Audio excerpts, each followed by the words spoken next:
Ako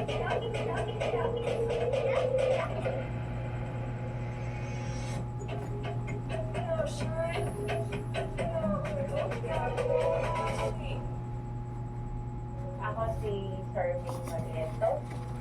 Pwede niyo akong tawagin. So, okay ra na i-close din ako as full credit.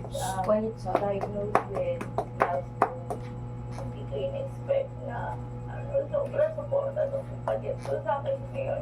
Hindi wala akong trabaho, hindi ako pumapasok. Pero patuloy nila ako ng sinasaburan.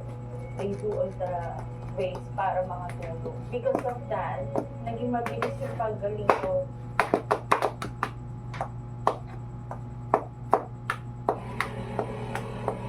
Abay, ang galing! Ang galing! Ay, ang galing! Ay, ang galing! Wow! Wow! Wow! Ah, wow! Hoy! Bakit yan? Woo! Let's go!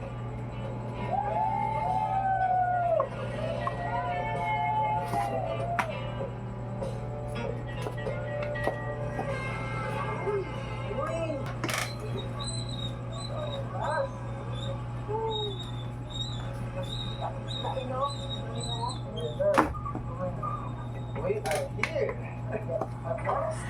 Yung namili ka ng hindi na ano, bili ka ng... Pwede na ko dahil bawaran ng kanamitan. Salamat. Alasing ko na kami nakarating, pabalik.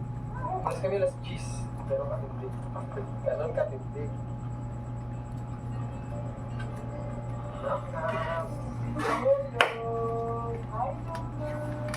Kamusta ka dyan? Okay ka lang? Meron ako pasalubong sa'yo. Ito na. Ang request mo.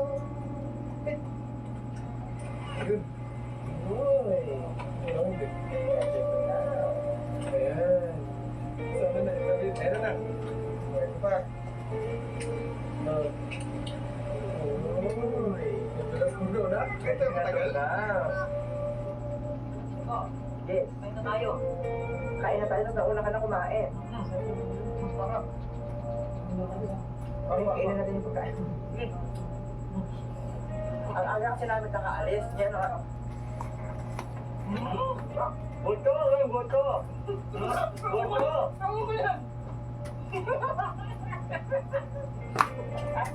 Sarap! Diba mo? Ayoko! Diba mo nga? Diba mo? Diba mo kamaya sa akin? Diba na? Ako lang ito. Diba mo? Ikatlong araw na, ngunit hindi tumitigil ang ulan simula pa kagabi. Ang batis na kanilang sinaligan ay madilim na ngayon. Walang katulad sa malinaw na tubig na kanilang tinatnan ng unang araw. Oras na para lumipad. Kailangan nilang magmadali sa mas ligtas na lupa at mas malinis na tubig.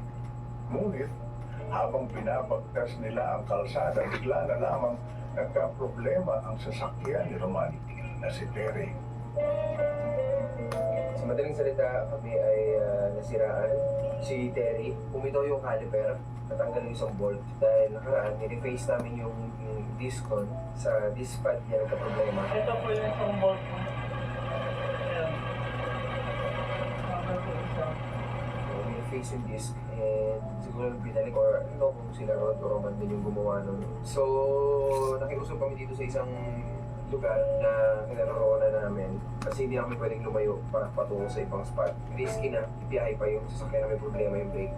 Tinanggal namin yung caliper kanina, kinabit namin sa chassis, tinahalik lang muna namin, tapos pinatakbo namin, hindi kumagat. So hindi na gumana yung brake, so high brake na lang, tinesting lang namin. So binalik ulit namin ngayon, tapos tinalampli na lang namin yung caliper. Nandun po sa loob. Yan. Tapos yung boost niya po. Yan. Yan. Marami ko rin po. Para hindi ko magpitig-pitig ko. Para lang umusad. Ngayon tumakbo na ang problema, lumampas naman sila Roman dahil sabi ko hanap ko na kami ng spot. Ngayon nagluko yung radyo namin, dumire-diretso sila.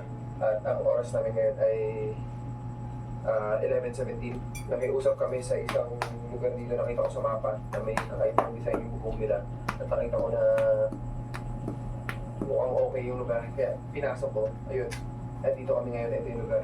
So, hindi na tayo pa pwedeng lumayo. Kaya ang ginawa ko na lang, nakiusap ako dito sa nakita ko sa mapa na area.